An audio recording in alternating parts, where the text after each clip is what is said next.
Paper खुद ही solve कर लेता हूँ।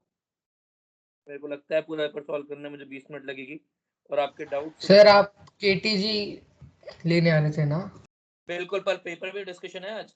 कल मैंने बोला है आज मेंस के पेपर का डिस्कशन है, थर्सडे को 1 से लेकर 15 तक का डिस्कशन है एक्सरसाइज 1 एंड सैटरडे को उसका है 16 से।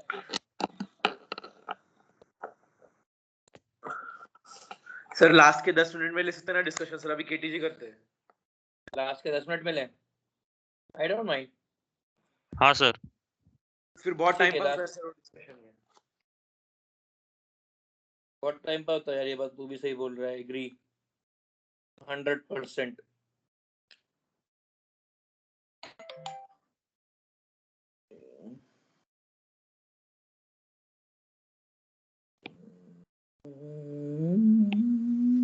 चलिए ओके,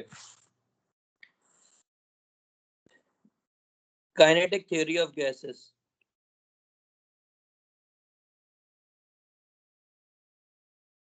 आज तो लैग नहीं है या आज भी लैग है? सर आज मैं मोबाइल पे लैग नहीं लग रहा है। नहीं है सर आज नहीं है। चलिए great. Kinetic theory of gases. देखिए काइनेटिक थ्योरी ऑफ गैसेस के अंदर जब भी हम काइनेटिक की बात करते हैं इसका मतलब होता है हम लोग मोशन की बात कर रहे हैं, हम लोग मॉलिक्यूल्स, गैस मॉलिक्यूल्स के मूवमेंट की बात कर रहे हैं। हम गैस मूवमेंट की बात कर रहे हैं जब हम केटीजी की बात करते हैं। केटीजी पढ़ने से पहले अपने को कुछ अजम्पशंस पढ़ने होते हैं, जिन अजम्पशंस के ऊपर केटीजी वैलिड है। देखिए पोस्टुलेट्स ऑफ केटीजी। पहले एक बात है, क्या आपको पोस्टुलेट टर्म का मतलब मालूम है? सर लॉज एंड रूल्स जैसे ना। एक सेकेंड, ये मीटिंग में कौन नहीं आ पा रहा? प्रणव।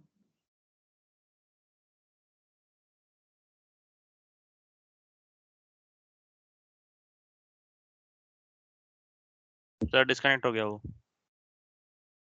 उसको मैं कैसे रोकूंगा? रीजॉइन कर रहा होगा वो। नहीं सर आवाज में कुछ लैग नहीं है सर, एकदम क्लियर आ रही है। ठीक है, तो मतलब लोगों के खुद का नेट का प्रॉब्लम है ना। हाँ सर। देखिए पोस्टुलेट्स ऑफ केटीजी, पहले बताइए पोस्टुलेट का मतलब क्या होता है? Laws and rules. नहीं, सर मतलब वो चीजें जो जो काइनेटिक थ्योरी ऑफ गैसेस को मतलब डिफाइन करती है। नहीं नहीं, सर पोस्टुलेट, स्टेटमेंट्स। हाँ पोस्टुलेट एक अलग वर्ड है, वो हर चीज के लिए होता है। देखिए postulates are strong assumptions, they are strong assumptions. और यदि आप मतलब जब भी कभी किसी थ्योरी में पोस्टुलेट दिए जाते हैं ना, इसका मतलब ये होता है कि I believe in these statements, if you can believe in these statement I will solve a problem जो पहले सॉल्व नहीं हुई थी। बट यदि आप इन पोस्टुलेट्स में बिलीव नहीं कर सकते देन प्लीज गेट आउट। समझा? मतलब it is a very very strong statement कि अच्छा यदि ये सर assumption। हाँ बोल। सर पोस्टुलेट्स और एक्सिम्स में क्या फर्क है? देख assumptions के अंदर ये होता है, assumptions is let's suppose, मान लेते हैं। अब वो कितना स्ट्रिक्टली माना है वो ठीक है, वो अपनी लिमिट में, आप उसके बाद भी एक्सपेरिमेंट कैरी ऑन करेंगे। पर पोस्टुलेट ये है कि यदि आप उन assumptions को मान नहीं सकते हैं तो you cannot read a single statement of the experiment। समझा? जैसे आप डाल्टन के भी थे ना सर पोस्टुलेट्स। पोस्टुलेट सबके होते हैं, पोस्टुलेट जितनी भी थ्योरेटिकल चीजें होती हैं सबके पोस्टुलेट होते हैं, क्योंकि उसके बिना आप उसको आगे लेके नहीं जा सकते हो। समझना, जैसे मैं आपको एक समझाता हूँ कि भाई आपने क्या किया, वो आपने हमारे इंस्टीट्यूट में एडमिशन लिया 3S JEE में, कुछ ने ले लिया होगा इस अजम्पशन के ऊपर बेस कि अच्छा लेके देखते हैं मजा आएगा, और कुछ ने इस चीज को सीरियसली लेके किया होगा कि okay we have some facts A, B and C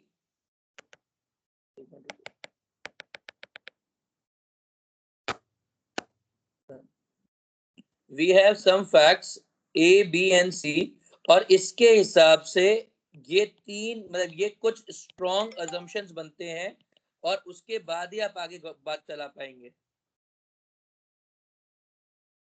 बात समझी? सर Yes, लेकिन फिर एक्जिम क्या होता है? क्या एक्जिम एग्जाम या अजम्पशंस बोल रहा हूं मैं? तो फिर एक्जिम और पोस्टुलेट्स में क्या फर्क है? एग्जाम मेरे को तुम्हारा वर्ड ही नहीं समझ में आ रहा। एक्जियोम बोल रहा है। हाँ देख भाई मेरे को तेरा शब्द नहीं समझ रहा सच्ची। एक्सियम, अच्छा इतनी मेरे को अंग्रेजी नहीं आती ना, जितना पोस्टुलेट आता है भाई। साइंस में पोस्टुलेट यूज करते हैं, एक्सियम का क्या मतलब होता है? सर ये मैथ्स में यूज हो, सर ये पूरा मैथ्स का है सर, ये एक्सियम और ये पोस्टुलेट्स मतलब एक चैप्टर है उसमें, ये यूक्लिड ज्योमेट्री में।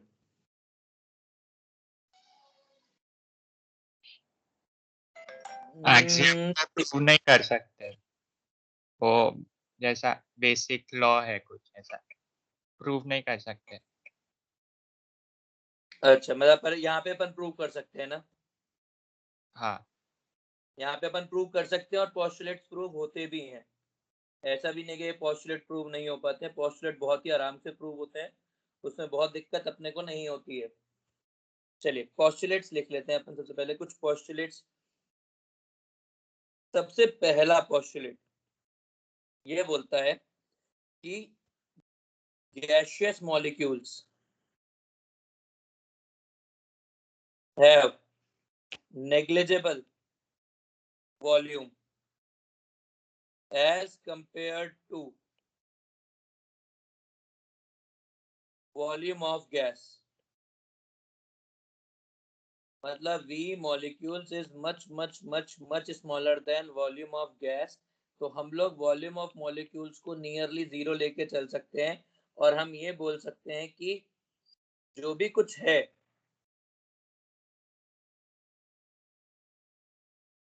मतलब जो भी कुछ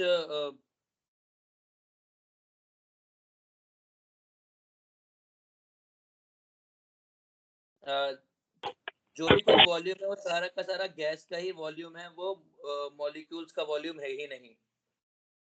क्लियर है?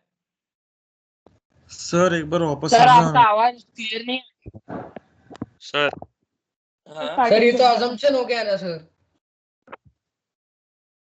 क्या? सर अगर हमने सारे मॉलिक्यूल्स का अगर वॉल्यूम जीरो अज्यूम कर लिया तो फिर पूरे गैस का भी वॉल्यूम जीरो हो जाएगा ना सर, तो ये कैसे प्रूव होगा? क्यों? ये किसने कह दिया भाई? एक ये इधर समझ, ये वॉल्यूम, ये एक मॉलिक्यूल है, ये एक मॉलिक्यूल है, तो उन्होंने कहा कि गैस के वॉल्यूम में ये वाला वॉल्यूम भी आता है और ये वाला वॉल्यूम भी आता है। तो ये जो वॉल्यूम है जो मैंने अभी सर्कल किया है, मैं इसको ये वाला जो येलो किया है, ये वाला वॉल्यूम जो ये वाला वॉल्यूम है जो इंटरमॉलिक्यूलर स्पेसेस है उसके मुकाबले नेग्लिजिबल है। ये वॉल्यूम ऑफ गैस बन जाएगा, ये वॉल्यूम ऑफ मॉलिक्यूल बन जाएगा। क्लियर है? सर पर वॉल्यूम ऑफ गैस को कंसीडर करने के लिए वॉल्यूम ऑफ कंटेनर लेना पड़ेगा ना? बिल्कुल वॉल्यूम ऑफ कंटेनर लेना पड़ेगा। देखो यहाँ पे क्या हो रहा है, आप वॉल्यूम ऑफ गैस है जो वॉल्यूम ऑफ कंटेनर है, वो वॉल्यूम आ क्यों रहा है? क्योंकि मॉलिक्यूल्स दूर दूर है।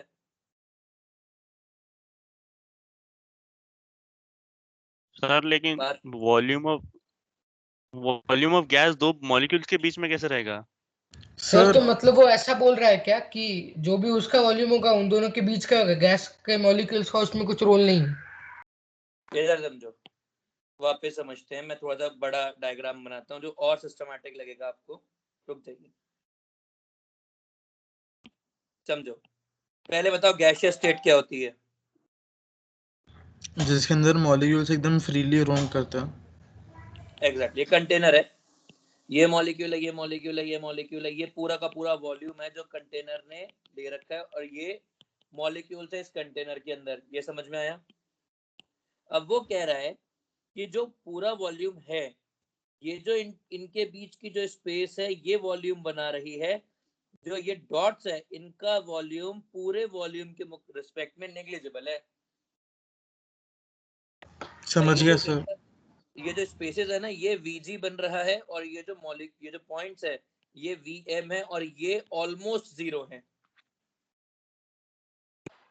Are we clear? Yes sir. हाँ, तो अब ये सबसे सर। पहला। बोल भाई। सर पर अगर बहुत छोटा वॉल्यूम ले लिया और गैस ज्यादा भर दी तो फिर प्रेशर भाई मतलब तो मैंने अजम्पशन, जब उसने कह दिया कि वॉल्यूम ऑफ मॉलिक्यूल है ही नहीं, तो कितना ही वॉल्यूम ले लो वो सारा का सारा गैस का इंटरमॉलिक्यूलर स्पेसिस का ही होगा, वो किसी और का होगा ही नहीं। भाई यही तो है कि यदि आप इन सबको मान सकते हैं तो आगे पढ़ना है, वरना आगे पढ़ना नहीं है। Assumptions are statements you can disagree with. Postulates are statement you cannot disagree with. Whether or not you get it, it simply doesn't matter. Postulates are such a strong statement कि वो आपको मानने ही पड़ेंगे। समझ में आ गया? हेलो। हाँ sir. दूसरा। सर लेकिन पोस्टुलेट्स बोल। गलत है ना, जैसे डाल्टन के कुछ थे। भाई पोस्टुलेट गलत है कि सही है उससे किसी को कोई फर्क नहीं पड़ता है। बात यह है कि यदि आपको आगे का पढ़ना है तो आपको पोस्टुलेट मतलब तो आपको पोस्टुलेट पढ़ने पड़ेंगे। गलत है तो है, कोई फर्क नहीं पड़ता उनसे, पोस्टुलेट गलत है भी तो। सर तो पोस्टुलेट्स प्रूव्ड होते हैं या नहीं थ्योरेटिकली? नहीं, मतलब डिपेंड करता है, कुछ पोस्टुलेट प्रूव हो जाते हैं, कुछ पोस्टुलेट प्रूव नहीं होते हैं।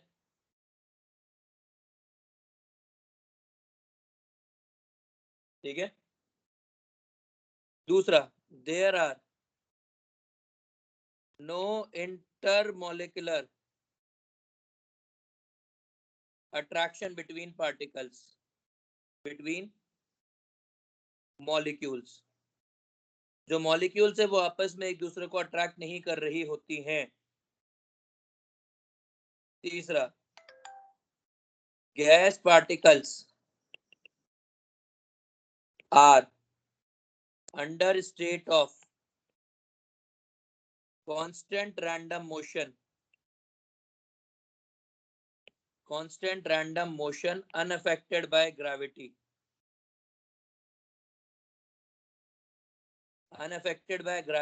और इस मोशन को बोलते हैं ब्राउनियन मूवमेंट।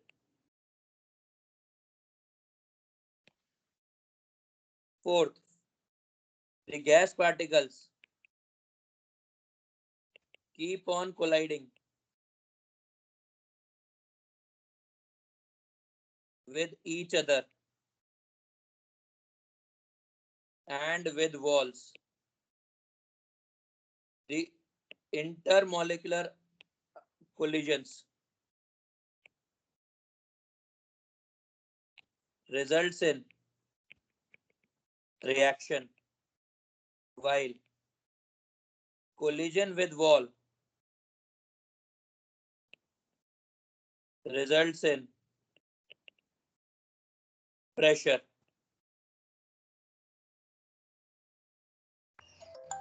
सर बोल भाई। सर वो अगर कंटिन्यूस कोलाइड करते रहे तो उनकी एनर्जी लॉस नहीं होगी? बता रहा हूँ ना, पहले पूरा assumption लिखना है तो उसके बाद बात करूंगा, वरना है बीच में बोलता कि समझ में आ गया, अच्छा नहीं आया तो पूछो। ऐसा कुछ पूछ रहा हूँ मैं? नहीं पूछ रहा हूँ, इसका मतलब है कि देखो सर वो मूवमेंट कौन सा है बस सेटअप है। सर नाम बताओ ना बस। ब्राउनियन मूवमेंट नाम पूछ रहा है क्या? मेरे को लगा मूवमेंट समझना चाह रहा है। Brownian movement. आगे पांचवा, all collisions are perfectly elastic।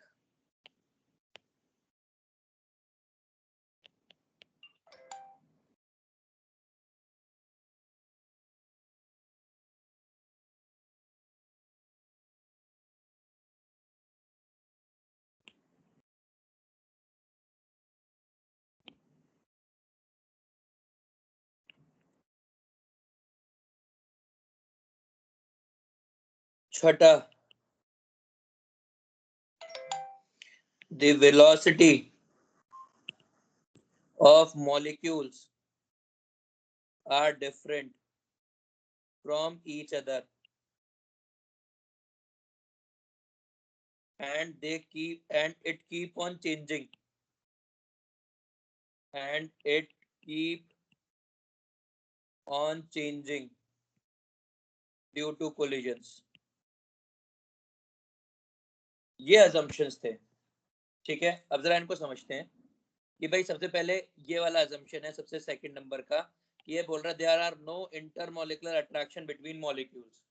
ये वाला assumption क्लियर है आपको कि भाई कोई अट्रैक्शन नहीं है। अब ऑब्वियस सी बात है कि भाई ये वाला स्टेटमेंट गलत है, क्योंकि मॉलिक्यूल्स आपस में एक दूसरे को अट्रैक्ट करते हैं, जिसके लिए आपने van der Waals force of attraction भी पढ़ा है। पर ये गलत होते हुए भी क्योंकि जिसने केटीजी दिया उसने ये माना है, इसलिए आपको ये मानना पड़ेगा जिससे कि आप आगे का पढ़ पाए। समझा?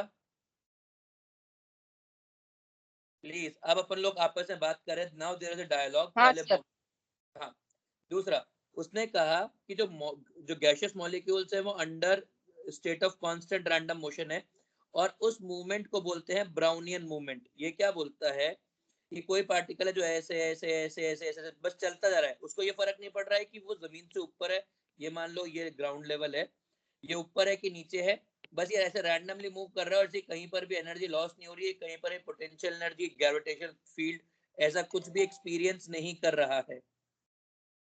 क्लियर है? Yes sir. इसके बाद अगला, जो मॉलिक्यूल्स है वो या तो आपस में कोलाइड करते हैं या तो वॉल से कोलाइड करते हैं। ये भी कोई दिक्कत नहीं है कि जब मॉलिक्यूल्स घूमेंगे रैंडमली तो कहीं ना कहीं तो कोलिजन करेंगे। अब उनके पास कोलिजन करने के लिए दो ही चीजें हैं, या तो वॉल ऑफ द कंटेनर और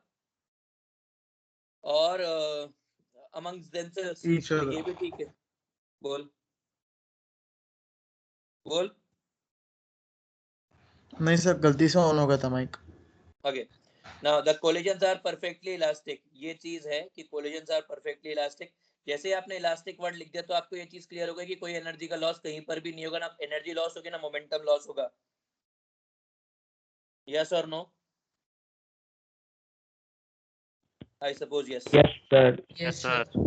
हाँ, और अब क्योंकि कोलिजन्स होंगे, मान लो कि दो पार्टिकल हैं, एक पार्टिकल है ये, एक पार्टिकल है ये, दोनों का मास सेम है, इसकी वेलोसिटी v1 है, इसकी वेलोसिटी v2 है, इन दोनों, ये वाला पार्टिकल है a, ये वाला पार्टिकल है b, इन दोनों का इलास्टिक कोलिजन हुआ, तो after elastic collision a particle की वेलोसिटी कितनी होगी, v1 या v2?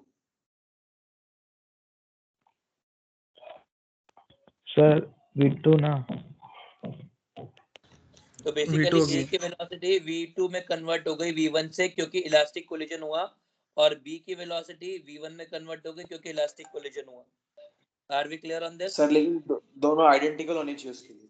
बिल्कुल, मासेस सेम हो गया ना, सेम गैस है। सेम गैस है, मॉलिक्यूल्स भी सेम रहेंगे। तो मॉलिक्यूल्स भी सेम ही होंगे भाई। N2 का मॉलिक्यूल है तो N2 का ही रहेगा, हीलियम का मॉलिक्यूल है तो हीलियम का ही रहेगा। सर नहीं हो सकता। अरे इम्प्योरिटीज की बात ही नहीं कर रहे मॉलिक्यूल सर आइसोटोप। सर कभी मॉलिक्यूल्स में भी थोड़ा थोड़ा। अबे मॉलिक्यूल्स में थोड़ा थोड़ा कुछ नहीं होता है, मॉलिक्यूल्स आर यूनिफॉर्म। थोड़ा थोड़ा कहां से, बिना सर आइसोटोप। अरे जब वो बोल रहा है कि भाई यूनिफॉर्म है तो फिर वो क्यों करेगा ना।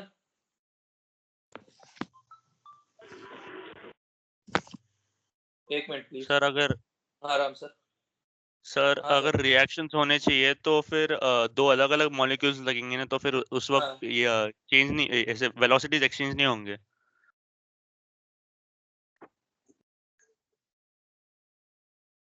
मैं बात कर लूंगा अभी। ओके नीले सर फोन पे बात कर रहे हैं। हाँ, मैं फोन पे बात कर रहा था। आई एम बैक, प्लीज बताओ। सर अगर दो रिएक्शंस करने होंगे तो दो अलग अलग मॉलिक्यूल्स रहेंगे ना, तो फिर तब क्या होगा, इलास्टिक वेलोसिटी एक्सचेंज तो नहीं होंगी, तो वेलोसिटी चेंज नहीं, करेंगी ना। तो जो भी कोई वेलोसिटी चेंज होगी वो होगी। अभी हम लोग केवल उनकी बात कर रहे हैं जब हम लोग केवल एक गैस के लिए बात कर रहे हैं। दो अलग अलग गैस की बात करेंगे तो वेलोसिटी चेंज होगी, डेफिनेटली होगी। ठीक। फिर तो मास मतलब फिर तो पूरा जो मोमेंटम कंजर्वेशन होता है वैसे आप मोमेंटम ट्रांसफर करोगे, वेलोसिटी ट्रांसफर करोगे ही नहीं भाई। जो भी कुछ अभी हम पढ़ रहे हैं ये सब इस बात पे लेके पढ़ रहे हैं कि भाई हमारे पास जो गैस है वो केवल एक गैस है और उसी को डिफाइन करने की कोशिश कर रहे हैं। समझ में आ गया? अब हाँ सर। इसके बाद हमको जो पढ़ना होता है, मतलब इन पोस्टुलेट्स के बाद अपने को पढ़नी होती है various velocities. Velocity of gas molecules, velocity of gas molecules, और एक होती है kinetic equation of gas, kinetic gas equation. ये दो चीज अपने को पढ़नी होती है। इसमें सबसे पहली वेलोसिटी अपन पढ़ते हैं VRMS। VRMS होता है रूट मीन स्क्वायर वेलोसिटी।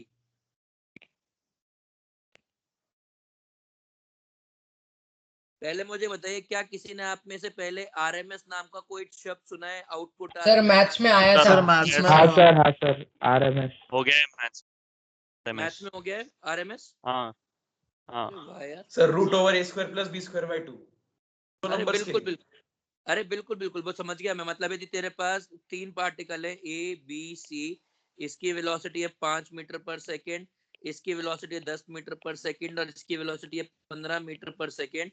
तो VRMS हो जाएगी 5 square plus 10 square plus 15 square by 3। Yes, hello. हाँ सर। हाँ यस सर सर। सर वो मुझे रूट रूट डिनोमिनेटर पूरा पे है भी सर। एक्सटेंड होगा। हाँ पूरा क्या है, हुआ? पूरा है रूट भाई, पूरा पूरा है है। वो, हाँ पूरा है। हाँ, मुझे एक बात बताओ, आपने कभी RMS को प्रैक्टिकल लाइफ में कहीं देखा है क्या, कहीं लिखा हुआ RMS? नहीं सर। प्रैक्टिकल नहीं। यार हर साल मेरे को ऐसे ही वाले बच्चे क्यों मिलते हैं जिनका GK 0 होता है? या तो उनका GK 0 होता है, या फिर मेरी एक्सपेक्टेशन बहुत ज्यादा है GK को लेके। सर हमें जीके पढ़ाया ही नहीं। अब GK का मतलब, GK किताब से नहीं आती है, GK आती है दुनिया देख के। कभी किसी ने कोई स्पीकर खरीदा है? हाँ हाँ हाँ सर। हाँ, तो स्पीकर क्या देख के खरीदा था, कि ब्रांड कौन सा है, या फिर क्या सोच के खरीदा था हाँ स्पीकर? सर।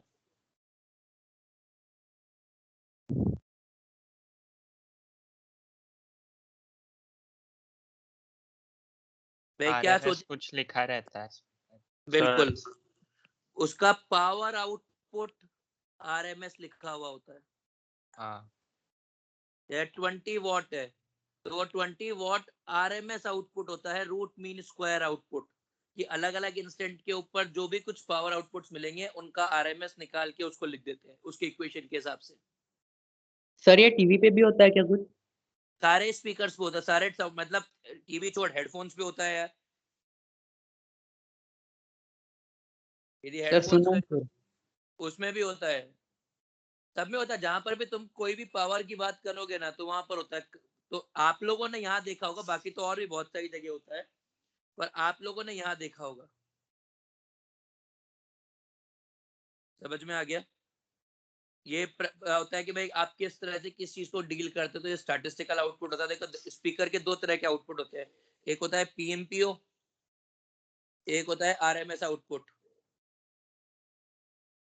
तो ये हमारे पास जो ये वाला आइटम है अभी, वो RMS आउटपुट होता है। 20 वॉट हो गया, 40 वॉट हो गया। 20 वॉट के स्पीकर RMS में बहुत आवाज करते हैं। इसको हटा दो ऑन द रिकॉर्ड, ना सब लोग कहेंगे कि केमिस्ट्री क्लास में क्या चलता रहता है, मेरी बेइज्जती करेंगे। आगे देखिए, अब मेरे को एक थोड़ा सा ये RMS डिराइव करना है, तो हम लोग थोड़ा थोड़ा डिराइव करना चालू करते हैं। प्लीज देखें, हमारे पास एक क्यूब है,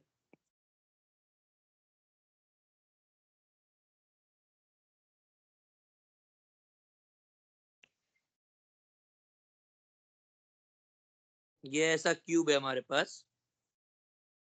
इस क्यूब में एक मॉलिक्यूल है, जो मॉलिक्यूल ऐसे वॉल से टकरा रहा है और टकरा के वापस जा रहा है। ठीक है, तो अब वो मॉलिक्यूल टकराएगा और इस टकरा के यहाँ पर एक प्रेशर प्रोड्यूस करेगा और वापस लौट जाएगा। इस क्यूब की जो एज लेंथ है वो है L। Mass of each molecule, देखिए कुछ कुछ चीजें बता देता हूं मैं। हमारे पास जो मास ऑफ ईच मॉलिक्यूल है वो है m। हमने नंबर ऑफ मॉलिक्यूल्स लिए हैं n। और टोटल मास ऑफ गैस हो जाएगी m इंटू n। ठीक है, अब हम लोग ये अज्यूम कर लेते हैं कि अभी जो हमारा पार्टिकल है वो पार्टिकल केवल x एक्सिस में मूव कर रहा है। ये एक्सिस x है, ये वाली y है और ये वाली z है। तो जो इसकी वेलोसिटी होगी वो ux है। पर प्रैक्टिकली क्योंकि मोशन रैंडम है, इसीलिए जो वेलोसिटी आती है वो आएगी ux i cap plus uy j cap plus uz k cap. इसमें किसी को कोई दिक्कत है तो बताइए प्लीज। सर एक बार फिर से एक्सप्लेन करो ना। देखो, हम लोग ये अज्यूम कर रहे हैं कि पार्टिकल जो है वो इस वाली वॉल से टकरा रहा है। ये वाली वॉल ये वाली है, ये एक्स, ये पार्टिकल यहाँ से यहाँ चल रहा है और ये वाली एक्सिस एक्स है। तो हम लोग ये अज्यूम करके चल रहे हैं कि पार्टिकल एक्स एक्सिस पे चल रहा है तो उसके पास केवल एक वेलोसिटी है ux। बट ऐसा होता नहीं है क्योंकि मोशन रैंडम है। रैंडम मोशन होने के कारण उसके पास वेलोसिटी के अंदर तीनों कंपोनेंट होंगे। एक आई कैप का होगा, एक जे कैप का होगा और एक के कैप का होगा, कि वो कहीं पर भी मूव कर रहा होगा उसमें तीनों कंपोनेंट्स होंगे। क्लियर है? सर तो हम ऐसा करने वाले हैं क्या कि एक कंपोनेंट के लिए अज्यूम को अप्लाई करने वाले हैं? बिल्कुल सही, वैसे ही करेंगे यार। ये देखो, तीनों के लिए सॉल्व तो हो नहीं सकता है, तो आपको भी पता है और ये बात मेरे को भी पता है। इतना दिमाग अपन दोनों लगा लेते हैं कि भाई तीनों के लिए एक साथ कैसे डिराइव करेंगे। तो अभी अपन केवल एक के लिए करते हैं, केवल एक्स एक्सिस को लेके सॉल्व करेंगे और फिर उसी को एक्स्ट्रापोलेट कर लेंगे वाई और जेड के अंदर। हाँ ठीक है, अब हम एक बात कर रहे हैं कि जब वो पार्टिकल इस वॉल से टकराया तो जो मोमेंटम ट्रांसफर होगा, मतलब देखो क्या हो रहा है, ये पार्टिकल टकराया, इलास्टिक कोलिजन है और फिर ये उसी वेलोसिटी से वापस लौट गया। तो मोमेंटम ट्रांसफर है डेल्टा पी कितना होगा ये बताओ? 2mu(x) होगा, इलास्टिक कोलिजन है इसलिए। या फिर ये चीज क्लियर है आपको? हाँ सर। सर ठीक है, अब इन्होंने कहा डेल्टा पी बाई टी क्या होता है ये बताओ? फोर्स। गुड। तो अब यदि मेरे को फोर्स निकालनी हो तो हम लोग क्या करेंगे? हम लोग निकालेंगे delta P by T. Delta P, अब ये टी कितना है? देखिए हमारे लिए टी होता है, हम जो टी काउंट करते हैं वो काउंट करते हैं टी एवरेज, और ये होता है टाइम बिटवीन टू कोलिजन्स। और मतलब ये एवरेज टाइम ऑफ कोलिजन है कि भाई आपके पास एक बार ये मॉलिक्यूल इधर कोलाइड किया, फिर इधर कोलाइड किया, फिर इधर कोलाइड किया, फिर इधर कोलाइड किया। तो जो टाइम ऑफ कोलिजन हम लोग लेके चलते हैं वो लेके चलते हैं L बाई यू एक्स, क्योंकि वो L डिस्टेंस ट्रेवल करेगा कोलिजन से पहले, फिर एक बार कोलाइड करेगा, फिर L डिस्टेंस ट्रेवल करेगा, फिर कोलाइड करेगा, फिर L डिस्टेंस ट्रेवल करेगा, फिर कोलाइड करेगा। मतलब आपका मॉलिक्यूल बस भागता ही रहेगा, यहाँ से चलेगा, L डिस्टेंस ट्रेवल करके कोलाइड करेगा, फिर यहाँ से चलेगा वापस और फिर L डिस्टेंस ट्रेवल करके फिर कोलाइड करेगा। तो जो एवरेज टाइम ऑफ कोलिजन हो जाएगा वो हो जाएगा L बाई यू एक्स। तो जो फोर्स हो जाएगी अलोंग एक्स एक्सिस वो कितनी हो जाएगी? 2mu(x) by L by u x, और ये हो जाएगी 2mu, मैंने सबस्क्रिप्ट कर जगह लगा दिया, mu(x) का होल स्क्वायर बाय L। ये हो जाएगी फोर्स। सर बोल भाई। सर लेकिन जो लाइक फोर्स लग रही है वो सिर्फ उतना कोलिजन की जितना टाइम वो कांटेक्ट में उतना ही टाइम लग रही है, तो पूरा कैसे लिया हमने? एग्रीड कि ना, जो तू कह रहा है कि मैं कि जो फोर्स है वो केवल कोलिजन के टाइम पे काउंट कर रहे हैं। हम लोग ये जो भी कुछ काउंट कर रहे हैं बिटवीन टू कोलिजन्स काउंट कर रहे हैं कि भाई पार्टिकल यहाँ से लेकर मतलब ये 0 पॉइंट से लेकर 1 पॉइंट तक गया और फिर 1 पॉइंट से वापस आया, तो हमें पूरा का पूरा एक कोलिजन यहाँ पे काउंट करेंगे, एक कोलिजन यहाँ पे काउंट करेंगे और ये बाकी का पूरा एवरेज काउंट कर ले रहे हैं। तो सर बोलो। मोमेंटम सेम रहेगा फिर? बिल्कुल। सर इसके अंदर अगर बीच में दूसरे पार्टिकल से कोलिजन होता है उसको इग्नोर नहीं, करना है। हम लोग बिल्कुल अभी हम लोग सिर्फ इग्नोर मार रहे हैं, हम लोग केवल एक डायमेंशन पढ़ रहे हैं, बाकी सब चीजें नहीं कर रहे। हाँ बिल्कुल, बीच में किसी ने नहीं ठोका ना, ठीक है बीच सर। में किसी ने नहीं ठोका, वो चलता रहा आगे। अब ये तो एक्स एक्सिस में सर वो दो बार सर हम्म, सर वो 2 बार कोलिजन हो रहा है तो 2 बार एल डिस्टेंस ट्रैवल करेगा ना? नहीं, पर वो 2 बार एल डिस्टेंस ट्रेवल करेगा तो वो फिर 2 बार यहाँ पर भी 2 मल्टीप्लाई होगा, यहाँ पर भी 2 मल्टीप्लाई होगा। हाँ, अच्छा तो कट जाएगा। बिल्कुल, हम लोग कभी केवल एक फेस लेके चल लेते। तो ये एफ एक्स आ गई 2mu x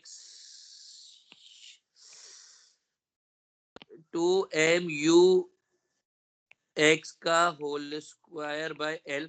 सिमिलरली ऐसे ही एफ वाई आ जाएगी, और एफ वाई कितना आ जाएगा, ये आ जाएगा 2mu y square by L.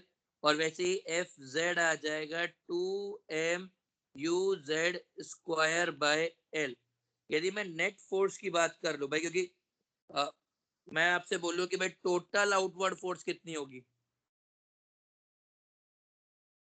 भाई टोटल फोर्स, टोटल, अबे यार, टोटल आउटवर्ड फोर्स ये कितनी होगी ऑन कंटेनर, तो ये वो होगी f x plus f y plus f z, और ये हो जाएगी 2m by l u x square plus u y square plus u z square, ऐसा लिख सकते हैं। और ये किसके बराबर हो जाएगा, ये यूनिट के बराबर हो जाएगा, तो ये हो जाएगा m2m, जो समझिए जो फोर्स आ जाएगी वो किसके बराबर हो जाएगी, वो आ जाएगी 2mu स्क्वायर बाय एल के बराबर। ये आ जाएगी आपके पास टोटल फोर्स। समझ में आ गया? सर टोटल फोर्स का तो magnitude root over f x plus f y हाँ प्लस सर। एफ जेड होगा। क्यों रूट क्यों आएगा? सर सर कंपोनेंट्स है आई ना कैप वो। जे कैप के कैप। मैं समझा नहीं प्लीज, मैं अभी भी नहीं समझा, प्लीज एक बार बताओगे? अगर कोई सर वेक्टर एफ हुआ suppose i cap plus j cap plus k cap, तो उसका मैग्नीट्यूड होता है root over 1 square plus 1 square plus 1 square मतलब रूट 3। तो वैसे एक सेकेंड, ये हमने क्या निकाला है, हेल्प मी आउट। सर हमने फोर्स इन एक ही आई कैप। डायमेंशन में निकाला सर। फिर हमने ये क्या निकाला? सर वो वेक्टर्स ऐड करेंगे ना सर? क्यों वेक्टर्स क्यों ऐड करेंगे, बस मुझे ये बता दो, सर मुझे कोई क्योंकि उस दिक्कत नहीं। फोर्स डायरेक्शन वेक्टर में है ना। सर तो फोर्स वेक्टर है सर। सर और 3 परपेंडिकुलर है तीनों एक दूसरे से, तो आई कैप पे डायरेक्शन में एक रहेगा, जे कैप में एक रहेगा, के कैप में एक रहेगा। तो क्या करूँ, तीनों का रूट ले लूं? सर तीनों का स्क्वायर सर करके ऐड स्क्वायर करके फिर करके रूट ऐड लो। करो और स्क्वायर फिर करके ऐड रूट लो। करके फिर रूट लो। मैं थोड़ा सा और स्टेटमेंट्स लिख देता हूँ आपके लिए, फिर सिर्फ आपके मन की शांति के लिए।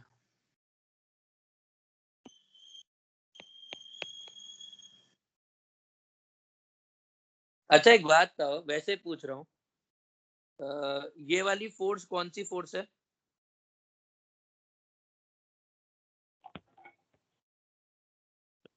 इम्पल्स वाला है ना? नहीं मतलब ये कौन सी फोर्स है, ये एक्स एक्सिस की फोर्स है ना? हाँ हाँ एक्स एक्सिस। हाँ ये कौन सी फोर्स है? Z axis. Z axis. Z. ये के कौन कैप सी की फोर्स है? Y. Y y. Axis. Sir पर रिजल्ट सेम आता।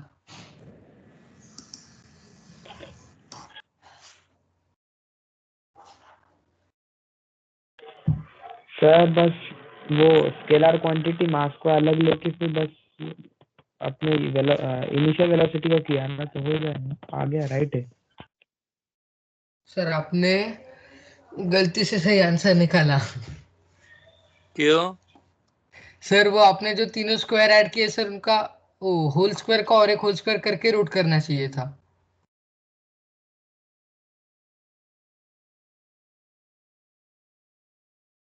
बे तुम मेरे से मजाक कर रहे हो? सर मजाक नहीं कर रहे। 2 बार स्क्वायर क्यों करना है? अरे पहले वो स्क्वायर फिर उसको स्टार्ट। वेक्टर जैसे ऐड करते वक्त का स्क्वायर का रूट। अरे बट ऐड करते टाइम पे रूट लेंगे तो अलग ही आंसर रहेगा ना निनाद। अब इधर सुनो, चुप करो, इधर सुनो। मैं अब जो डायरेक्शन काउंट कर रहा हूं वो कह रहा हूं टोटल आउटवर्ड फोर्स सिर्फ। अब मुझे बताओ मैं क्या काउंट करूंगा टोटल आउटवर्ड फोर्स को। टोटल आउटवर्ड फोर्स के लिए मैं इनका वेक्टर लूंगा कि इनको सिर्फ ऐड करूंगा।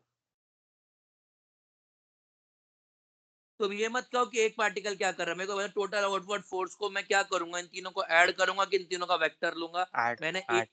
मैंने इसीलिए डायग्राम बना के रख दिया है। अब मुझे बताओ क्या करना है, जो आप बोलोगे वो करूँ। सर वो दोनों सही है सर, आपने एक स्टेप मिस कर दी बस वहाँ पे, बाकी सही है वो। मैंने स्टेप मिस की नहीं है, मैं समझा ही कुछ और रहा हूँ। तीनों फोर्सेस इंडिविजुअल फोर्सेस है ना, कंपोनेंट्स नहीं है कोई फोर्स। एग्जैक्टली, तीनों इंडिविजुअल फोर्सेस है, कंपोनेंट्स नहीं है। वेलोसिटी कंपोनेंट्स थी, क्योंकि हम ये अज्यूम करते हैं कि पार्टिकल केवल एक्स में मूव कर रहा है, वाई में मूव कर रहा है और जेड में मूव कर रहा है, पर सारी की सारी फोर्सेस अलग है। क्लियर है? हाँ सर। भाई आप चिंता नहीं करें, मेरा वेक्टर बहुत अच्छा है। बस मैंने आज से कुछ साल पहले फिजिक्स भी पढ़ाई है, वो आपको बीच बीच में रियलाइज होता रहेगा मेरे मैकेनिक्स अच्छी है कि नहीं है। सर मुझे एक डाउट है अभी और। बोलना। सर ये बॉक्सिंग द बीच से टोटल फोर्स जब अपन ले रहे हैं तो अभी सपोज पॉजिटिव एक्स में भी लग रहा है और नेगेटिव एक्स में भी लग रहा है, तो कैंसिल आउट नहीं होगा क्या अगर अपन डायरेक्टली ऐड कर रहे हैं तो? नहीं कैंसिल आउट होगा, क्योंकि ऊपर और नीचे फिर एल के वो हो जाएगा वो। अच्छा तो हाँ बराबर, सॉरी। खैर, तो ये आ जाएगा टोटल फोर्स। अब ये जो वैल्यू है, ये वाली वैल्यू और ये वाली वैल्यू कहाँ गई वेलोसिटी की, ये वाली वैल्यू, ये यहाँ पे मतलब आप जब इसका नेट निकालोगे तो इसका जब नेट निकालोगे तो यू आ जाएगा u x square plus u y square plus u z square का अंडर रूट। अब आपके पास मॉलिक्यूल्स है, N1 मॉलिक्यूल्स हैं जो U1 वेलोसिटी से जा रहे हैं, N2 मॉलिक्यूल्स हैं जो U2 मॉलिक्यूल से जा रहे हैं, N3 मॉलिक्यूल्स है जो U3 वेलोसिटी से जा रहे हैं, N4 मॉलिक्यूल है जो U4 वेलोसिटी से जा रहे हैं। तो जो फोर्स बनेगी, टोटल आउटवर्ड फोर्स जो बनेगी वो कितनी बन जाएगी, 2m by L U1 square by into N1, क्या हो रहा है आज, into N1 plus 2m by L U2 square into N2 plus 2m by L U3 square into N3। हाँ बिल्कुल, ये मैंने पहले, ये है N1 मॉलिक्यूल जो U1 से जा रहे हैं, N2 मॉलिक्यूल जो U2 से जा रहे हैं, N3 जो U3 से जा रहे हैं, N4 जो U4 से जा रहे हैं, और ये नंबर ऑफ पार्टिकल्स है, plus 2m by L U4 square into N4 and so on. यदि आप इन सब का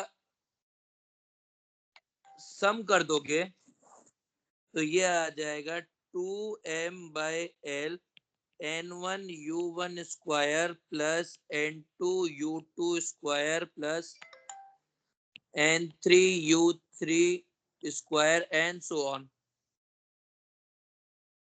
ये चीज क्लियर है? सर एक सेकंड पीछे वाली स्लाइड दिखा।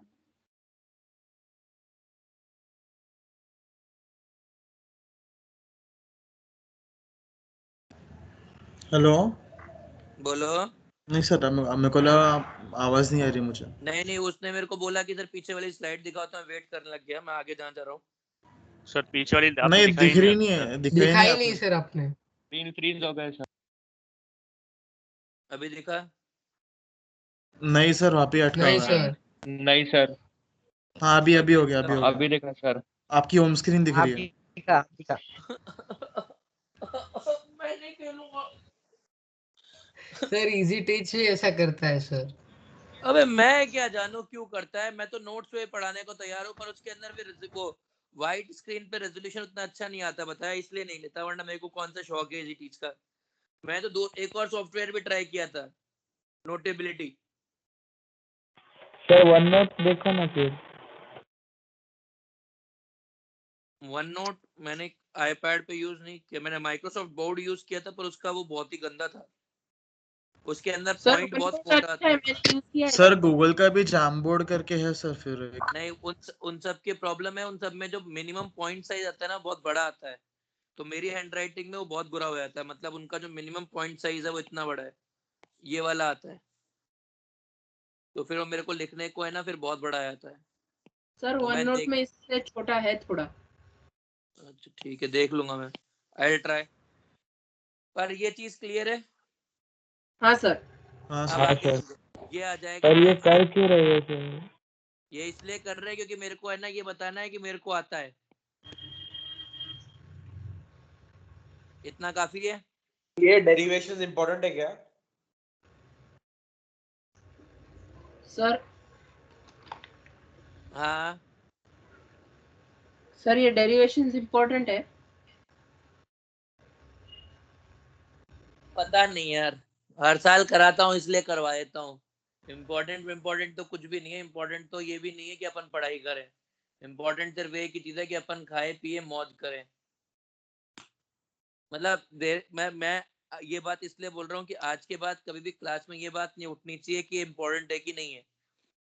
If we are trying something to teach you, तो उसका कोई ना कोई रेलेवेंस होगा, यदि कोई चीज का रेलेवेंस नहीं है ना तो हम खुद बोलते हैं यार कोई बात नहीं छोड़ देना, मतलब ये इतना इंपॉर्टेंट नहीं है, पर अपन फिर भी कर रहे हैं।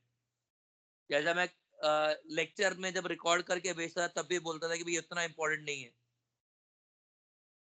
ना। तो कृपया करिए कभी भी कोई ऐसा वो मत बोलना कि भाई अपन लोग कोई भी चीज क्लास में डिराइव कर रहे हैं तो उसका कोई ना कोई पर्पस होगा। जैसे पर्पस कैसे निकलते हैं, आपको उस गैशियस उसने बोला कि भाई एक साइंटिस्ट आया जिस साइंटिस्ट का नाम था सचिन तेंदुलकर, और मिस्टर सचिन तेंदुलकर ने एक नई गैशियस स्टेट की थ्योरी दी, जिस थ्योरी के अंदर उन्होंने बोला कि जो भी कोई पार्टिकल होता है वो एक्स वेलोसिटी के अंदर ट्वाइस मूव करता है, वाई डायरेक्शन के अंदर उसकी वेलोसिटी कम होती है और जेड डायरेक्शन में और कोई तीसरी वेलोसिटी होती है। अब उसके लिए वी आर एम एस की या फिर जो भी कुछ और प्रेशर की वैल्यूज क्या होंगी, काइनेटिक इक्वेशन ऑफ गैस क्या होगी, तो फिर आपको डिराइव करना पड़ेगा ना सर। आप जेई एडवांस की लिमिट नहीं जानते हो, इसलिए आपको हर चीज का प्रॉपर रीजनिंग आना चाहिए कि भाई क्वेश्चन कहां से कहां मूव कर सकता है। चिंता नहीं करें, मैं आपको है ना रियल गैस के अंदर एक डेरिवेशन में वेरिएबल देके पूछूंगा और आपका आंसर गलत आएगा, यदि आपको डेरिवेशन नहीं आती होगी तो have faith in me.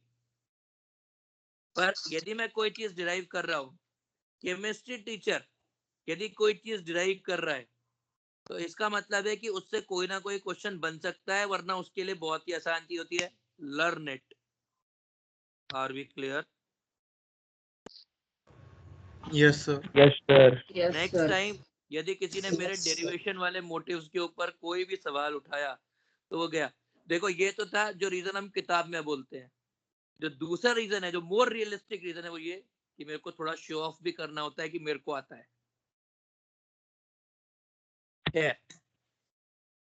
Point समझिए।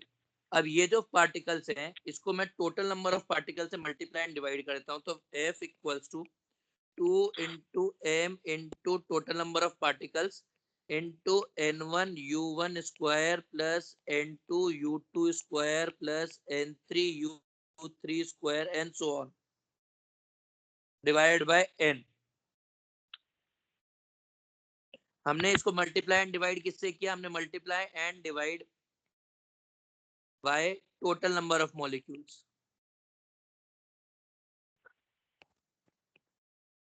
अब यदि इसको अपन लिखे तो ये आ जाएगा 2 into m और ये l by l into n, ये जो टर्म बन जाएगी n1 u1 square plus n2 u2 square and so on divide by n। तो क्या ये URMS का स्क्वायर हो जाएगी? भाई URMS क्या होता है, n1 u1 square plus n2 u2 square plus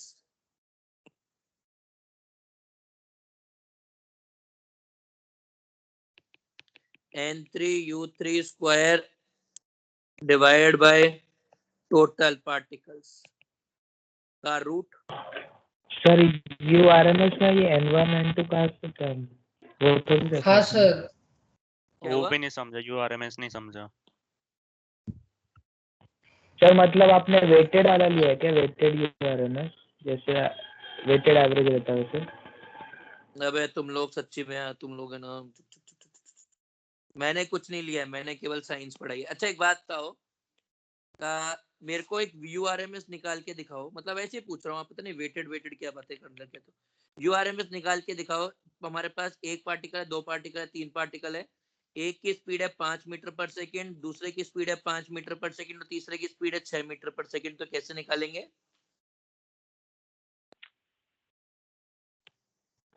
sir उसको तो 1 into वेटेड 5 बोलते हैं, वही square तो plus बोला 2 मैंने। into 5 square plus 3 मतलब into 5 6 square. Square plus 5 square plus 6 square divide by 3 करेंगे ना?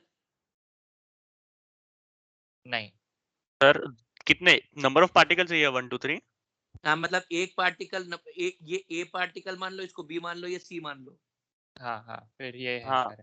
फिर यही है, ओ होल ये अंडर आएगा रूट। हाँ होल सर का अंडर। बराबर है सर।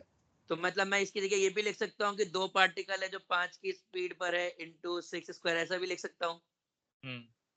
तो मैं ये भी हाँ। तो लिख सकता हूँ ना, ये वाला। सर वही तो बोला ना सर, सर लेकिन टोटल वेटेड नंबर है ऑफ क्या? पार्टिकल्स फिर अलग नहीं होंगे? सर बराबर है सर। अबे बराबर है सर। बराबर ही होता है। मैं दो अरे हर बाप बार, रे, सुमित की एंट्री हो गई. अबे जिसने भी अपने घर का नल खोला है वो बंद करो बे, नहाते वक्त निश्चिंत रहो। सर म्यूट करो इसको। सर यहाँ हाँ डरा दिया। नहाते वक्त लेक्चर नहीं देखते। हाँ आगे सुनिए। अब n1 plus n2 plus n3, और ये जब आप पूरे n ऐड कर लेंगे तो ये क्या होंगे? टोटल नंबर ऑफ पार्टिकल्स होंगे, and total number of particle is equals to n। तो ये जो वैल्यू हो जाएगी ये किसके बराबर हो जाएगी? ये हो जाएगी URMS का स्क्वायर, ये इसके बराबर हो जाएगी। तो ये फोर्स आ जाएगा 2 into m by l into n into URMS का होल स्क्वायर, ये आ जाएगी। अबे वापस बे चालू हो गया। सर उसको बात करनी थी आपसे, डाउट था उसको। कौन है? सुमेध है। सुमेध मेरे भाई, टेक्स्ट कर दे बिना शर्माए। वेटिंग। सर कुछ समझा नहीं, मैं डिस्कनेक्ट हो गया था जब पोस्टुलेट के बाद से मैं पूरा टाइम डिस्कनेक्टेड था. कौन है? सुमेध? मैं ही था सर. कोई बात नहीं बेटा, हम लोग रिकॉर्डिंग है ना पोस्ट करते हैं, और रिकॉर्डिंग देखना, you will have fun. Thank you. Sir कुछ ज्यादा डीप वाला नहीं पढ़ाया ना अब तक? अबे नहीं नहीं, पागल हो गया है क्या? मैंने नोबेल प्राइज जितवाने के लिए ना अभी असली काम कर दिया है। अभी इन सबको नोबेल प्राइज मिलेगा और unluckily you will miss Nobel prize. I am sorry. मतलब सर मुझे समझ आ जाएगा उतना पढ़ा है. यार यार जीनियस वाला सवाल कैसे पूछता है भाई, कुछ इंपॉर्टेंट तो नहीं करा दिया। हाँ इधर ध्यान दे, ये फोर्स आ गई। अब बात करते हैं प्रेशर क्या होता है। प्रेशर होता है फोर्स बाय एरिया। अब एरिया कितना होगा ये बताइए। सर सरफेस एरिया क्यूब का कितना? 6L square. 6L square. Sir mathematically pressure by force, sorry force by pressure. तो फोर्स आ जाएगा ये वाला 2 into m by l into n by URMS का होल स्क्वायर बाय, और by area by 6L square. तो इससे प्रेशर आ जाएगा, ये आ जाएगा फोर्स, ये आ जाएगा फोर्स बाय एरिया प्रेशर। तो प्रेशर आ जाएगा 1/3 MN URMS का square divide by L cube. अब इससे एक और चीज समझिए, देखिए ये क्या है? मास Total of mass of molecule gas. Into number of molecules. Mass of molecule into number of molecule है, ये हो जाएगा मास ऑफ गैस। और मास ऑफ गैस को एक और चीज भी तो लिख सकते हैं, एन, इसको क्या लिख सकते हैं, number of moles into molecular mass, ये भी लिख सकते हैं। तो हम इससे रिप्लेस कर लेते हैं, तो हमारे पास आ जाएगा कि pressure equals to 1/3 into n into molecular mass by v cube. अब जो एल क्यूब है वो किसके बराबर हो जाएगा, वी के बराबर हो जाएगा, और ये हो जाएगा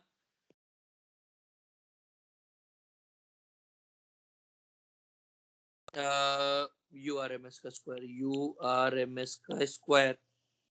और इससे टर्म बन जाएगी P V equals to 1/3 mass molar mass of molecule into U R M S का whole square, and U R M S equals to 3 PV/m का अंडर रूट।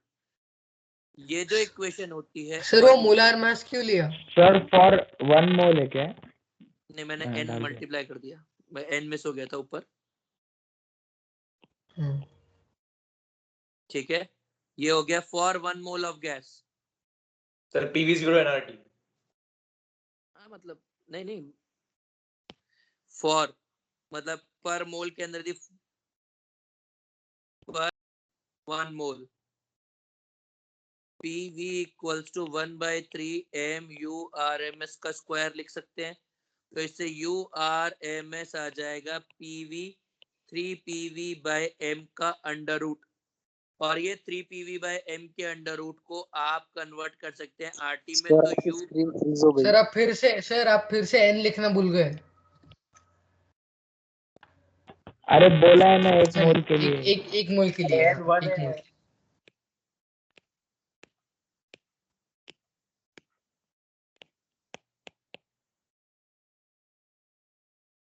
ये मैंने 1 मोल के लिए ही लिखा है। खैर, तो ये 3RT/m लिख सकते हैं इसको, URMS को। और इसको क्या लिख सकते हैं, एक और चीज, अब ये 1 मोल के लिए मास बाय वॉल्यूम डेंसिटी हो जाएगा। तो ये URMS equals to under root 3P/D। ये 3 फॉर्म में आप URMS को डिफाइन कर सकते हैं। क्लियर है? मैं यदि काइनेटिक एनर्जी की बात करूं कि भाई काइनेटिक एनर्जी कितनी होगी, काइनेटिक एनर्जी होगी हाफ mv²। ठीक है, ये होगी हाफ mv², तो या हाफ mu² होगी, u1²। अब ये n1 मॉलिक्यूल इससे हैं, ये ke2 होगी एक, ये होगी हाफ mu2²। फिर होगी काइनेटिक एनर्जी 3 की, ये होगी 1/3 mu3²। ये n2 मॉलिक्यूल्स, ये n3 मॉलिक्यूल्स। तो जो टोटल काइनेटिक एनर्जी होगी वो किसके बराबर हो जाएगी, वो हो जाएगी 1/2 into mass into n1u1² plus n2u2² plus n3u3²। ऐसा लिख सकते हैं,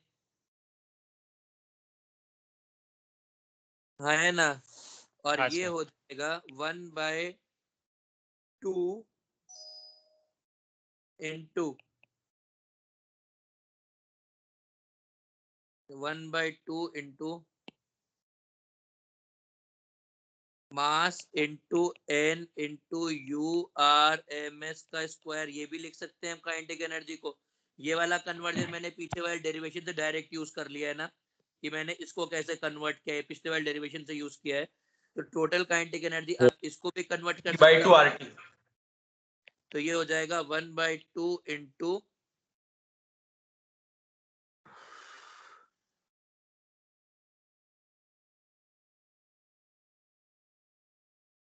मतलब URMS की वैल्यू कितनी है, मतलब इसको भी लिख सकता हूँ 1/2 into n into molecular mass into URMS उसका स्क्वायर। URMS का स्क्वायर इज RT/m। तो ये कैंसिल, तो काइनेटिक एनर्जी आ जाएगी और यहाँ पे ये 3, तो काइनेटिक एनर्जी आ जाएगी मेरे पास 3RT 3/2 RT, ये पर मोल आ जाएगी for n moles. Kinetic energy equals to n into 3/2 RT, ये आ जाएगी। क्लियर है? सर बोल। सर ये डेरिवेशन एटकिंस में अलग ही तरह से दिए हुए हैं। अबे एटकिंस है ना, मैं एटकिंस थोड़ा है, तो मेरा नाम एटकिंस नहीं है। फॉर 1 मॉलिक्यूल काइनेटिक एनर्जी पर मॉलिक्यूल इज काइनेटिक एनर्जी पर मोल डिवाइडेड बाय Na, तो ये हो जाएगा 3/2 RT डिवाइड बाय Na, ये हो जाएगा 3/2 इंटू R/Na इंटू T, और R/Na को एक नया कांस्टेंट लिखते हैं K, जिसको अपन बोलते हैं बोल्ट्जमैन कांस्टेंट, और ये हो जाएगा 3/2 KT। बोल्ट्जमैन कांस्टेंट नाम है इसका, K का। क्या ये चीज क्लियर है? तो आपने क्या निकाल लिया? आपने VRMS निकाल लिया है, आपने काइनेटिक एनर्जी निकाल ली है, और आपने काइनेटिक एनर्जी पर मॉलिक्यूल भी निकाल लिया है। और यहाँ पे अपन एक और चीज लिख सकते हैं कि kinetic energy of gas molecule is a function of temperature only, is a function of temperature. Sir value क्या है बोल्ट्जमैन कांस्टेंट की? R/Na, जो भी कुछ आ जाए यार, जो भी तेरे को डिवाइड करके मिल जाए, 8.314 डिवाइड बाय Na, ऐसा यूनिट्स के अंदर 0.0821 divide by Na in atmosphere वाला यूनिट, वो तेरे ऊपर है, वो मैं निकालूंगा नहीं वैल्यू ना, मैं याद सर करने को बोलूंगा। सर पीछे वाली स्लाइड बताओ ना, एक मिनट।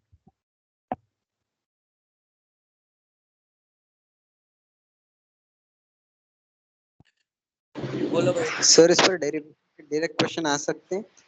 बिल्कुल आते हैं सर, अभी मैं अगला क्वेश्चन वही लिखने वाला हूँ।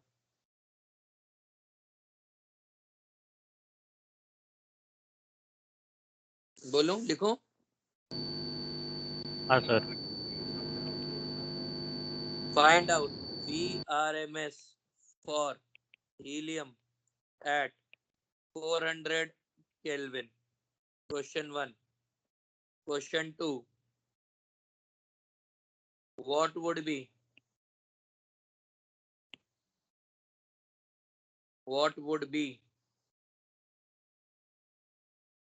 सर वो कितना 100 है kelvin? what would be ratio of kinetic energy of helium and neon at 300 Kelvin? दो क्वेश्चन है, बाकी तो भी एक और बढ़ता जाएगा तो अपन और करते जाएंगे।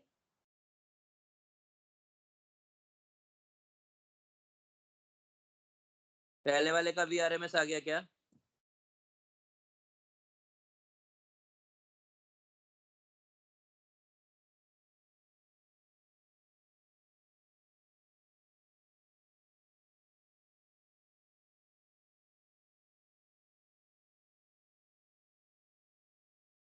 पहले वाले का आंसर आएगा फॉर्मूला बताओ ना। अरे VRMS क्या है? √3/2 √3RT/m है।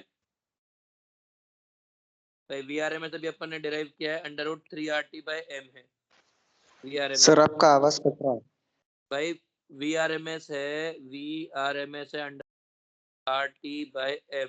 तो ये हो जाएगा √3 into 8.314 into T, 400 divided by m, m आ जाएगा 4 इंटू 10⁻³ आंसर। और इसमें आपको काइनेटिक एनर्जी कितना होता है? 3/2 nRT। n सेम है, ये सेम है, T का फंक्शन है, टेम्परेचर भी सेम है, तो दोनों का रेशियो 1 के बराबर आएगा।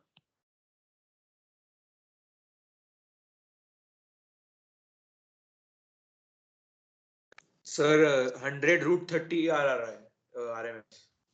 ये रहा ये आंसर लिखा हुआ है।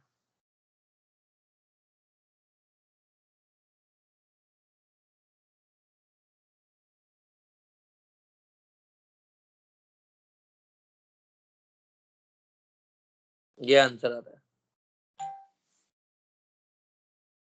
अरे यार तुम सॉल्व करवा के मानोगे क्या? ये ले 4 से 4 काट दिया, ये R बच गया, तो ये आ जाएगा 530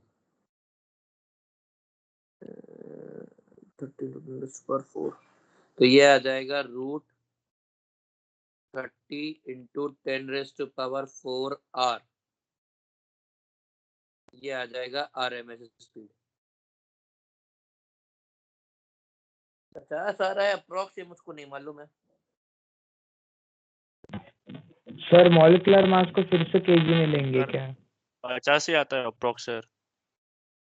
हाँ, मॉलिक्यूलर मास को उसी में लेंगे, केजी में? बिल्कुल केजी में लेना पड़ेगा, क्योंकि तूने अरे। R की वैल्यू ऐसा यूनिट्स में ली है, तो मास की यूनिट भी ऐसा यूनिट में लेनी पड़ेगी। सर √30 × 10⁴, अच्छा R की वैल्यू नहीं डाली है क्या उसमें? नहीं,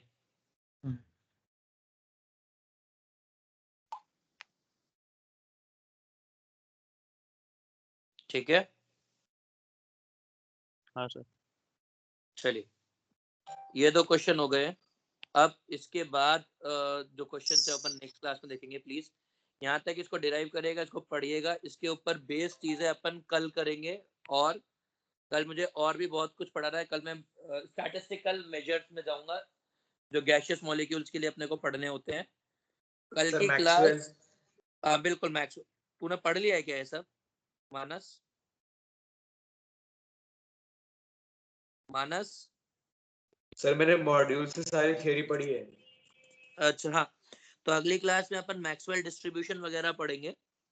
तो मैक्सवेल डिस्ट्रीब्यूशन, उसके और क्या एनालिसिस बनेंगे, किसका क्या मतलब होता है, वो सब कुछ पढ़ेंगे कल। ठीक है, चलिए वेलोसिटी खत्म हो जाएगा सर टेस्ट। हाँ बिल्कुल, टेस्ट का डिस्कशन उसी के ऊपर जा रहा हूँ। बिल्कुल कल ये सब खत्म हो जाएगा, वेलोसिटीज मोस्ट लाइकली।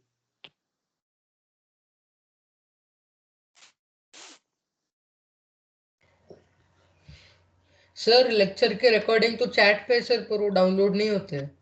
हाँ सर, वो अरे स्ट्रीम में खुल जा रहा है। माइक्रोसॉफ्ट स्ट्रीम पे देखना ना, अरे पर वो वो ऑफलाइन उसका डाउनलोड नहीं इंटरफेस बोर है।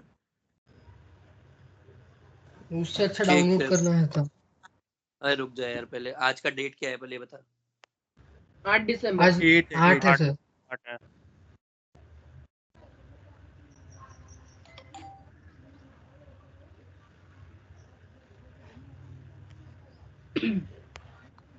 भाई पेपर में डाउट तो पूछ लो यार।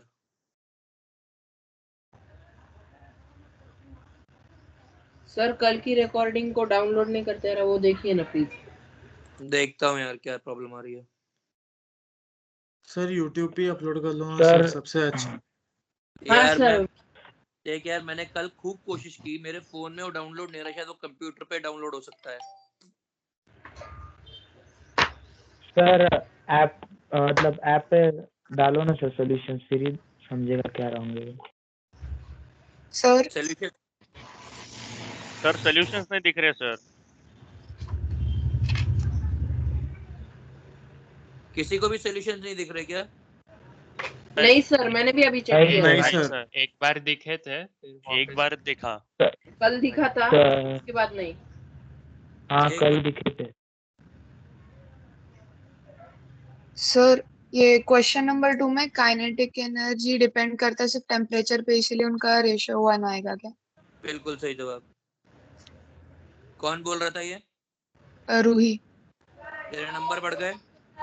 हाँ हाँ सर। सही हो गए अब? हाँ अरे कल इसी चक्कर में ना मैंने वो कुछ काफी सारे बटन दबा दिए, तो दबा दबा के ना ये सॉल्यूशन गायब हो गए सर सबके। हाँ सर आप सॉल्व करने वाले थे ना पूरा पेपर 20 मिनट में। क्या करूं? सॉल्व करने वाले थे ना पूरा पेपर 20 मिनट में, फिर डाउट पूछने की नहीं। हाँ तो सही बात है यार, ये बात भी सही है। मैं पूरा पेपर 20 मिनट में सॉल्व कर सकता हूँ। मेरे को लगता है ये पेपर बनाते वक्त मैंने ये रिकॉर्ड रखा था कि मैं पूरा पेपर 20 मिनट में सॉल्व कर सकता हूँ, तभी मैंने पेपर बनाया था। इस बार का पेपर वैसा था ही नहीं कि जो मैं 20 मिनट में सॉल्व नहीं कर पाऊँ।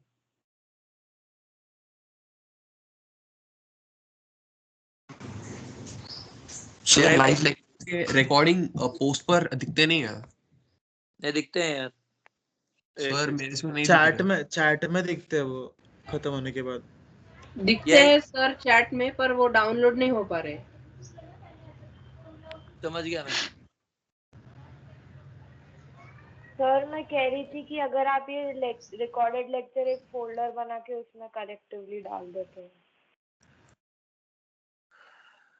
Okay, I'll try something today. पक्का से आज मैं कुछ ना कुछ ट्राई करूंगा। पहले मैं पेपर सॉल्व करने में इंटरेस्टेड हूँ, जस्ट क्योंकि मैंने पेपर सॉल्व करना है। सर और एक डाउट है मुझे। बोल रहे हैं यार। सर आपने गैशियस स्टेट की प्लेलिस्ट यूट्यूब पे जो है उसका लिंक भेजा है क्या? भेजा होगा ना यार, 100%। एक बार टीम से वापस भेज देगा क्या कोई? भेजता हूँ। इस वीक में गैशियस स्टेट खत्म होने के चांसेस है क्या? नहीं, इस वीक में खत्म करना ही नहीं है, इसलिए नहीं है। क्यों बोल? सर और कितने दिन लगेंगे चैप्टर खत्म होने को? यार ऐसे भाई जितने दिन अप्रोप्रिएट होंगे उतने दिन लग जाएंगे। मतलब आई ट्राई कि मैं 20 तारीख तक खत्म कर दूं सब कुछ, एवरीथिंग जो मेरे को करना है। ओके देखो सर। एक चीज हमेशा याद रखना, चैप्टर खत्म करना कभी भी किसी भी टीचर के लिए मुश्किल नहीं होता है। चैप्टर खत्म करना is the easiest job a teacher can do. But problem ये है कि चैप्टर खत्म करने के लिए अपने को बहुत कुछ करना होता है। खैर कोई बात नहीं यार, मैं पेपर सॉल्व कर रहा हूँ प्लीज। और रिकॉर्डिंग रखूं क्या पेपर में, कि पेपर में रिकॉर्डिंग बंद कर दूं? सर रखो ना।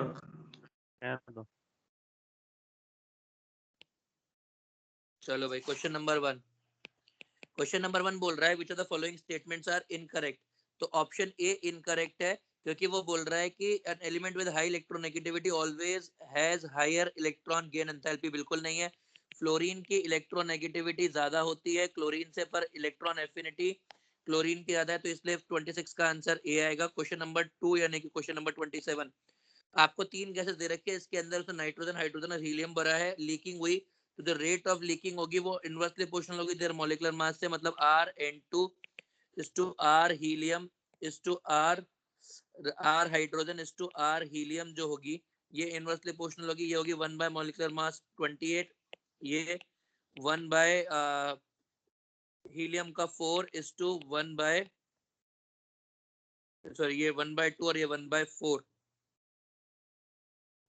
सर ये वाला विदाउट सॉल्व कर ही हो जाता। ये वाला विदाउट सॉल्व करे हुआ था, तो ठीक है। इसका ऑप्शंस की आंसर वजह से।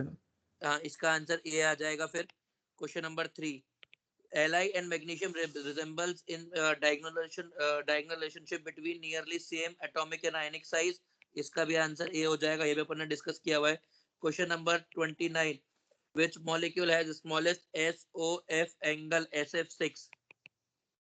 SF6 के अंदर बॉन्ड एंगल 90 का है, क्योंकि sp3d2 है, इसलिए ऑप्शन डी।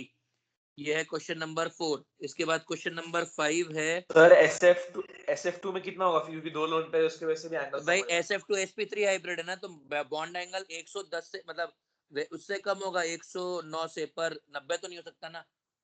दो मतलब एक लोन पर की एवरेज कितना कम होता है सर डिग्री में?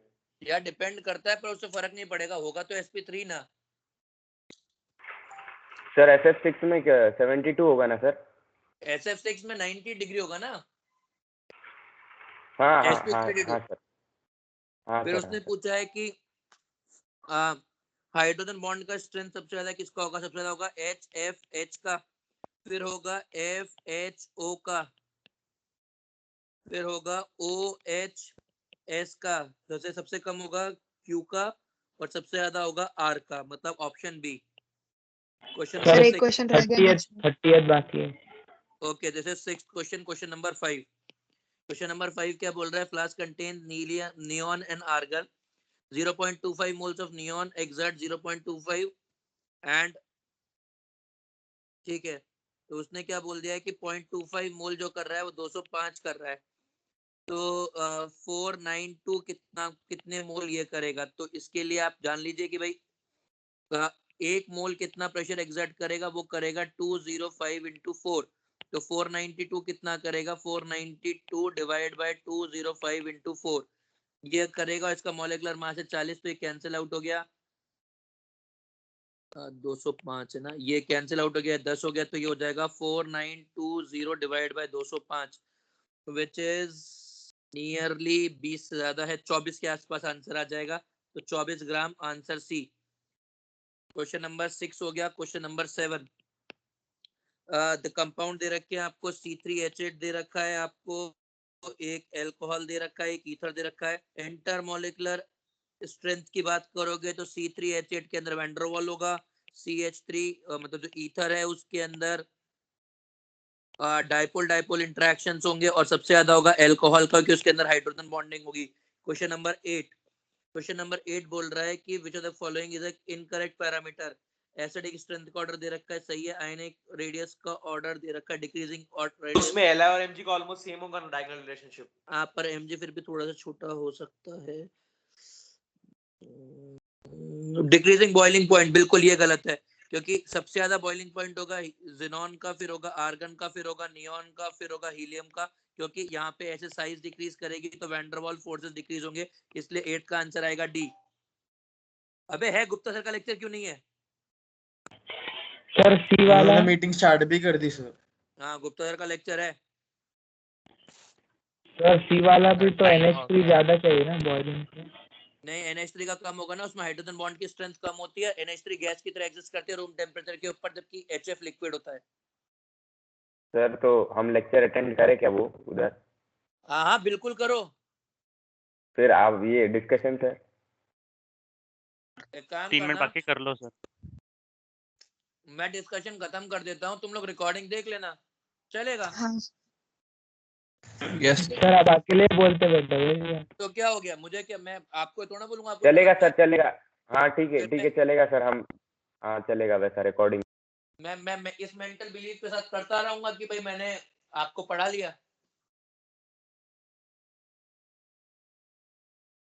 ठीक है, ओके सर।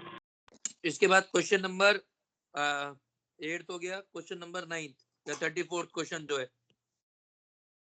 CF का बॉन्ड लेंथ का ऑर्डर क्या रहेगा? तो ये रहेगा, सबसे ज्यादा होगा जो बॉन्ड लेंथ का ऑप्शन होगा वो होगा, सबसे छोटा बॉन्ड लेंथ होगा जब C ऑप्शन, नहीं नहीं नहीं नहीं, नहीं।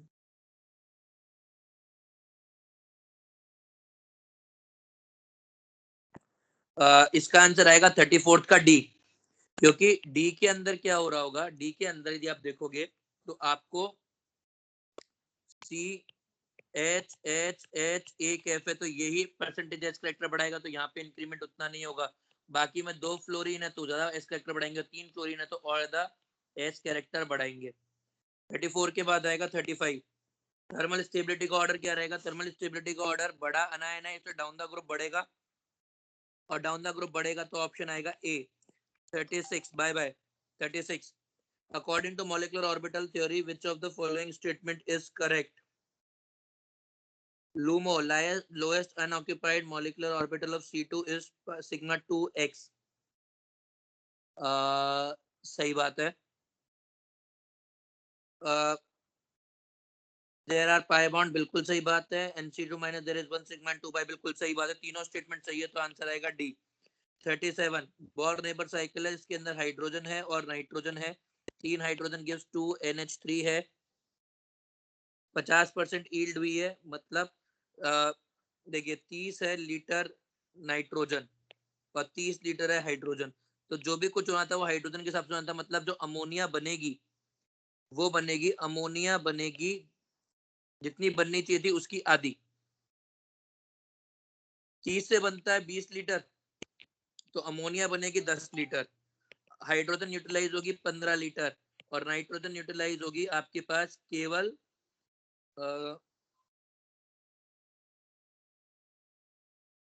देखिए 1 लीटर से 2 लीटर बनती थी, 10 लीटर बनी तो 5 लीटर नाइट्रोजन यूटिलाइज होगी, तो आपके पास अमोनिया 10 लीटर होगी, फाइनल मिक्सचर में हाइड्रोजन 15 लीटर होगी और नाइट्रोजन 25 लीटर होगी, तो विच इज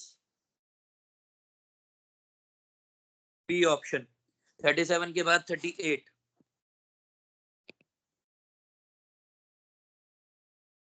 भाई कंबशन करवाया, रिएक्शन क्या होगी? CH4 + 2O2 gives CO2 plus जो भी कुछ है अब उसने क्या बोला कि 2 मोल CO2 चाहिए, 2 मोल O2 चाहिए।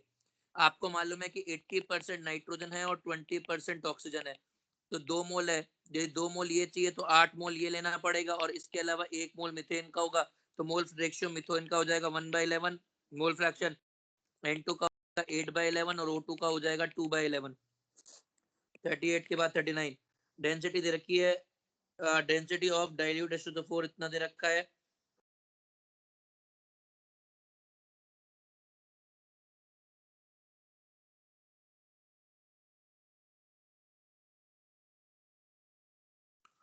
ठीक है। तो अपन एक काम करते हैं, HNO4 को कंजर्व करा लेते हैं, तो 50 ml इंटू 1.4, ये कितना आ जाएगा, ये आ जाएगा 70 ग्राम, और 70 ग्राम का 79% बोल रहा है, मतलब 49 ग्राम आप HNO3 लेके चल रहे हो, और वो क्या बोल रहा है कि 49 ग्राम HNO3 इधर कितना हो जाएगा, 20% W/V है, तो 20/100 into mass must be equal to 49, तो मास हो जाएगा 49 इंटू 5 डिवाइड बाय डेंसिटी 1.1,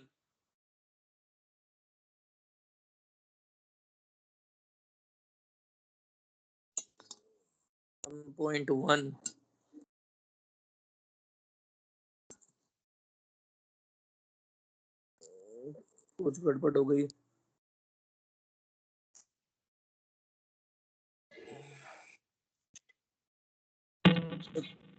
हाँ हेलो,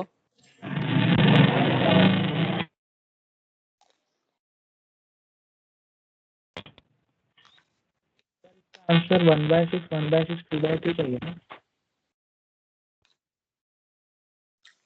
किसका 38 वाला ऑप्शन चाहिए ना। भाई 1/6 क्यों होगा, 11 में होगा ना भाई। टोटल मोल्स उसने शुरुआत वाले बोले हैं,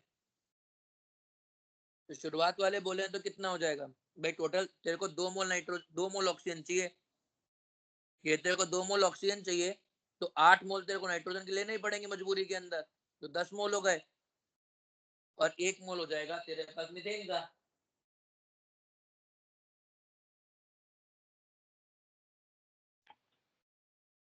आया ना। सर एक बार रिकॉर्डिंग देख के फिर से पूछता, समझ में नहीं आया। एक काम करता हूँ, मैं बंद करता हूँ रिकॉर्डिंग में, मेरी यार 12:30 बजे क्लास से बच्चों का पिंग आ गया, मैं सोल्यूशन लिख के भेज दूंगा इसके, ठीक है। तू जा क्लास अटेंड कर, वहां पे पढ़ाओ।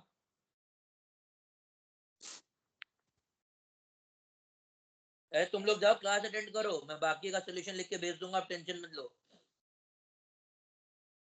बोल रहा हूँ लिख के भेज दूंगा, मतलब भेज दूंगा।